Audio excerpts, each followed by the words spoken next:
اچھا میں اگر اس بات میں اگر مزید اگر اس میں کچھ چیزیں ایڈ کروں، کچھ مزید اس میں توضیح کروں، وہ یہ کہ اگر مثلاً ایک عام سا انسان ہے، اس کو دین کا پتہ نہیں ہے، شریعت کا پتہ نہیں، احکام کا پتہ نہیں، اب وہ اس دور جدید کے اندر جو بہت فاسٹ دور ہے، جدید دور ہے، ٹیکنالوجی کا دور ہے، بہت یعنی جسے کہتے ہیں تیز دور ہے، تو اس دور کے اندر ایک عام سا انسان جو گھر سے نکلتا ہے، آفس سے سیدھا گھر جاتا ہے، تو وہ کس طرح حلال حرام کی تمیز کرے، کس طرح حلال حرام کو پہچان سکتا ہے؟ بالکل آپ کا سوال بجا ہے، جس طرح آپ نے فرمایا کہ جدید دور ہے، ٹیکنالوجی کا عروج ہے، صحیح، بالکل صحیح۔ جب یہ سب چیزیں ہیں تو اس کا دین تو اور سہل ہو جاتا ہے۔ صحیح، زبردست۔ آپ نیٹ پر کوئی بھی چیز لکھیں، ایک کلک کریں، دنیا مافیا کے مسائل بالکل واضح آ جاتے ہیں، فتوے سامنے آ جاتے ہیں، شرعی دلائل سامنے آ جاتے ہیں۔ تو یہ کہنا کہ اس دور میں مشکل ہے، دین مشکل نہیں ہو گیا، بلکہ ہم اس کی طرف جاتے نہیں۔ اگر اس کو ہم اللہ سے ڈریں اور یہ مطلوب ہو کہ میں ایک مسلمان اور مجھے مسلمان کی زندگی گزارنی ہے، تو ٹیکنالوجی تو بہت بڑا آسان ایک حل ہے۔ آپ کسی بھی چیز کو آپ لکھیں، کلک کریں، دنیا مافیا کے تمام مذاہب کے آپ کے سامنے چیزیں آ سکتی ہیں۔ صحیح، زبردست۔ اب اس میں آپ نے فیصلہ یہ کرنا ہے کہ کس کی دلیل شریعت کے موافق ہے، کس کی موافق نہیں، کون ہے جو اس کے بارے میں مکروہ، حرام یا مشتبہ چیز کہتا ہے، تو اس کے لیے اس کی کوئی پاس دلیل کون سی ہے؟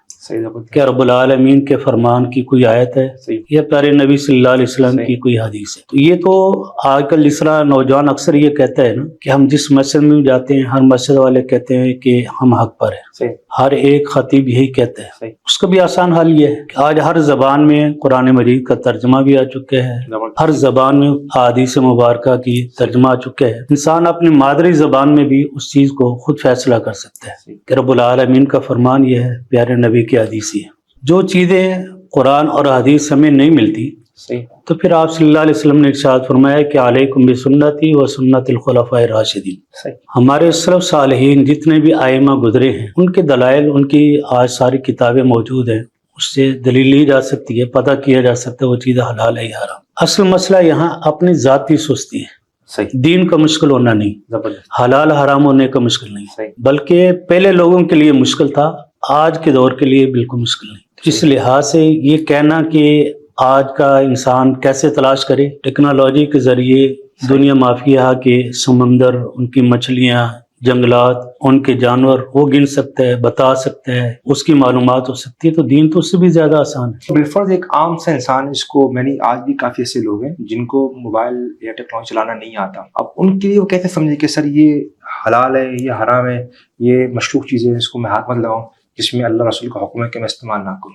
اچھا کچھ ایسے بھی بقول آپ کے کہ سستی ہیں، سستی کے مارے، بس وہ سستی وہی بات ہے کہ لیکن وہ چاہتے ہیں کہ کوئی آسان راستہ نکلے، بھائی یہ حلال ہے یہ حرام ہے۔ اب بندہ نیٹ میں جائے، سرچ کرے، تحقیق کرے، دیکھے، ہر بندہ اپنی بات کہتا ہے، تو یہ ایک کنفیوزنگ ہے۔